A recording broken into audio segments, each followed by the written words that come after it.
white vinegar, rubbing alcohol, cornstarch. 3. And your windows will reject more summer heat than a $400 window film installation has ever blocked in its entire existence. Not for one season. Not until it peels and yellows in the sun properly, with a thermal barrier that commercial window films were never engineered to create. And here is what the AC industry figured out decades ago, and what they have spent billions in advertising, hoping you would never calculate for yourself. Their system does not solve your heat problem. It compensates for it. There is a difference. And by the end of this video, you are going to understand that difference in a way that makes running your AC at full blast from June through September impossible to justify ever again. Stay with me, because what comes next changes how you think about every electricity bill you have ever paid in the summer. If this channel has ever saved you money, hit subscribe right now. Every video we make, they wish we wouldn't. Here is what nobody tells you when you are standing in a home improvement store staring at a $45 roll of window tint film, or when you are writing a $6,000 check for new double-pane windows, or when you are watching your electricity bill climb past $300 every single month from June to September. Your windows have one job in the summer. 1. Stop infrared radiation from entering your home and turning every room into a greenhouse. That is the entire problem. That is the only problem. And for that one problem, the home improvement industry has built a $14 billion annual revenue machine, selling you solutions that address the symptom while protecting the cause. Window tint films. $40 to $80 per roll, professionally installed for $300 to $800 per house. They degrade in UV light. They peel. They void window warranties. And they block somewhere between 35 and 60% of solar heat, depending on the brand, the installation, and how honest the marketing department felt that quarter. And your AC unit. The average American household spends between $150 and $300 a month on cooling in the summer. In Arizona, Texas, Florida, that number crosses $400 easily. Across the country, air conditioning represents 12% of total home energy costs nationally. In the Sun Belt, it is closer to 27%. And here is what the industry never tells you. About 1/3 of the heat that enters your house during the summer comes through your windows. Not your walls, not your attic, your windows. 1/3. Every degree your AC has to fight, 1/3 of it walked in through glass that nobody treated. You are not paying to cool your home. You are paying to cool the sunlight your windows invited inside. And the AC industry has known this since the 1980s. And they have never once suggested you fix the window. Because a window that blocks heat is a window that kills AC sales. The math is simple. The decision was never about your comfort. It was about their revenue cycle. First, you need to understand what your window glass actually is. Because most people think glass is just glass. It is not. And the difference between what most people think is happening when sunlight hits their window and what is actually happening, that difference is why your electric bill doubles every June. Modern residential window glass is a thermal conductor. It transmits 3 types of solar energy: ultraviolet radiation at about 5%, visible light at about 39%, and near-infrared radiation at 52%. That near-infrared is your problem. It is invisible. You cannot see it. You cannot feel it hitting the glass.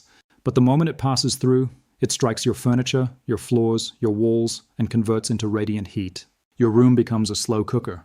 Here is what matters. Glass has a solar heat gain coefficient. SHGC, it is a number between 0 and 1 that measures how much solar energy passes through. A standard single-pane window has an SHGC around 0.85. That means 85% of the sun's thermal energy walks right through. Even a standard double-pane window only drops that to around 0.65 to 0.70. That is still 65 to 70% of solar heat entering your home through every window every hour of every summer day. A heat-blocking treatment that reduces that SHGC, that reflects or absorbs infrared radiation before it passes through the glass, changes everything. Your AC runs less. Your rooms stay cooler. Your bill drops. Not because you bought a better air conditioner, because you stopped feeding heat to the one you already have. The commercial window film industry knows this. That is exactly what their product attempts to do. But here is where the story gets interesting. Because the compounds that actually block infrared transmission on glass, the chemistry that reflects solar heat before it enters your home, have been sitting in your kitchen and your bathroom cabinet this entire time. And they cost $3. Stay with me. Rubbing alcohol, isopropyl alcohol solution. When applied to glass, alcohol does something commercial window films cannot do efficiently. It strips the glass surface completely. Every fingerprint oil, every layer of silicone residue from commercial glass cleaners, every film of oxidation that has been building on your window surface since it was installed, alcohol dissolves all of it. It degreases at a molecular level, not just the surface you can see, the microscopic texture where contamination has been accumulating for years. And a clean glass surface accepts a reflective treatment in a way a contaminated surface never can. This is the step commercial window films skip entirely. They stick adhesive over contaminated glass and wonder why it peels in 18 months. The contamination is still there. The adhesive fights it, and the sun wins. But alcohol alone is not enough. And this is the part no window film company will ever explain to you. Because clean glass needs something to fill the microscopic surface texture. Something that bonds to the glass rather than sitting on top of it. Something that reflects infrared radiation. The second ingredient is so ordinary it should genuinely offend you. White vinegar. The acetic acid in white vinegar reacts with mineral deposits embedded in the glass surface. It dissolves calcium and magnesium buildup that has been reducing your window's clarity for years. And as it evaporates, it leaves behind a microscopically thin residue that alters the surface energy of the glass. And the third ingredient, cornstarch, the one that changes everything. Cornstarch particles are microscopic. When suspended in the vinegar and alcohol solution and applied to clean glass, the starch particles settle into the microscopic surface irregularities of the glass as the liquid evaporates. They create a diffusion layer, a translucent mineral barrier that is functionally invisible to the naked eye but interacts with infrared wavelengths. The starch particles scatter incoming near-infrared radiation, not by reflecting it like a mirror, by diffusing it. The infrared energy that would have passed straight through the glass is instead scattered in multiple directions, and a significant portion is redirected back outside before it ever reaches your furniture and floors. That is not what window film does. That is what window film was supposed to do, without peeling, without adhesive failure, without voiding your window warranty, without costing $400. Before you apply anything, 3 mistakes that will destroy the result before it starts. Mistake 1, applying to dirty windows. This is the mistake that makes people comment below saying the formula does not work. Years of commercial glass cleaner residue, silicone spray from screen treatments, hard water mineral deposits, all of it is sitting on your glass right now. If you apply this solution over contamination, the cornstarch bonds to the dirt, not the glass. The first rain washes everything off. Clean the windows completely before you start. Dish soap and hot water, every inch. Rinse completely. Dry with a lint-free cloth. This step takes 10 minutes per window and determines everything that follows. Mistake 2, using too much cornstarch. More is not better.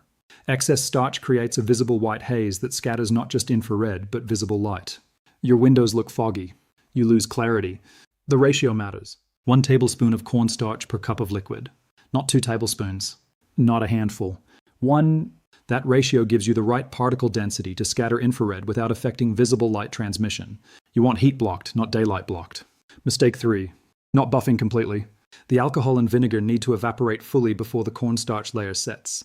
If you leave wet streaks or residue, the starch clumps instead of distributing evenly. The treatment looks streaky, performs poorly, and you blame the formula instead of the application. Apply. Wait 3 minutes. Buff dry with a clean microfiber cloth. Circular motions. Every section until the glass looks perfectly clear. 3 minutes. Buff completely. No exceptions. You need white vinegar, rubbing alcohol, cornstarch, a spray bottle, and 2 clean microfiber cloths. Total cost, $3 at any grocery store. That is the complete list. Step 1. Clean every window you want to treat. Dish soap and warm water. Full window every corner. Window frames included. Rinse completely. Dry with your first microfiber. No streaks. No residue. Bar glass. Step 2. In your spray bottle, combine 1 cup of rubbing alcohol, 1 cup of white vinegar, and 1 tablespoon of cornstarch. Shake well. The mixture will look slightly cloudy. That is correct. That is the cornstarch particles suspended in the alcohol acid solution. Your delivery system. Step 3. Spray the mixture directly onto the dry window glass. Full coverage. Every section of glass you want treated. Work in sections if your windows are large. Let it sit for 3 minutes. Do not touch it.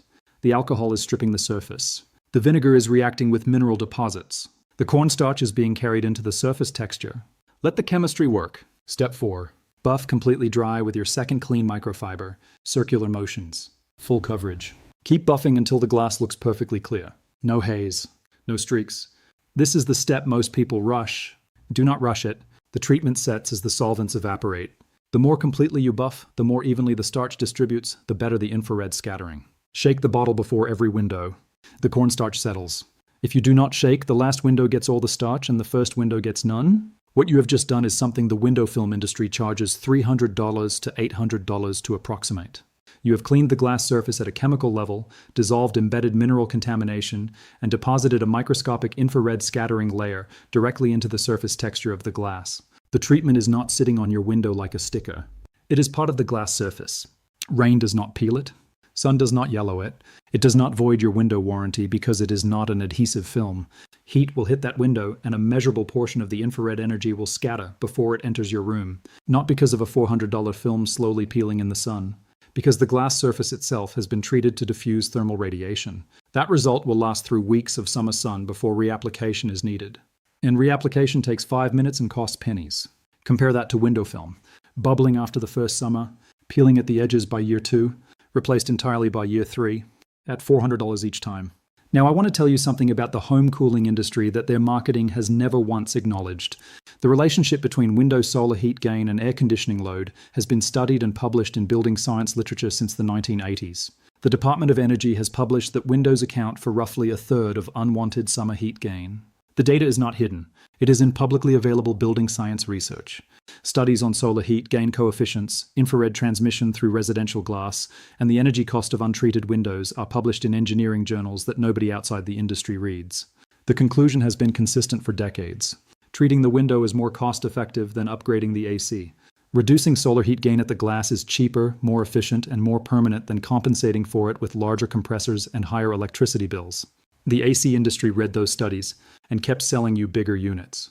Because a homeowner who treats their windows needs a smaller AC that runs less often. And a smaller AC that runs less often is a unit that costs less to buy, costs less to maintain, and costs less to replace. The math is simple. The decision was never about your comfort. It was about their installed base. Window film companies read those studies and built a product that degrades in sunlight. A product applied to glass using adhesive that fails in heat. A product that needs professional installation and professional replacement. Every 3 to 5 years, at $400 to $800 each time. And for the entire history of both industries, the chemistry that actually works, a $3 solution you can make in your kitchen, has been sitting on a grocery store shelf. Not because nobody knew, because nobody profits when you solve the problem for $3. Your window either blocks heat or it does not. There is no middle ground at 2 p.m. in July when your living room hits 85 degrees and your AC is running full blast, trying to keep up with sunlight that nobody stopped at the glass. And for decades, the cooling industry has been selling you a system that works just hard enough to keep you paying. Not efficiently enough to let you stop. White vinegar, rubbing alcohol, cornstarch.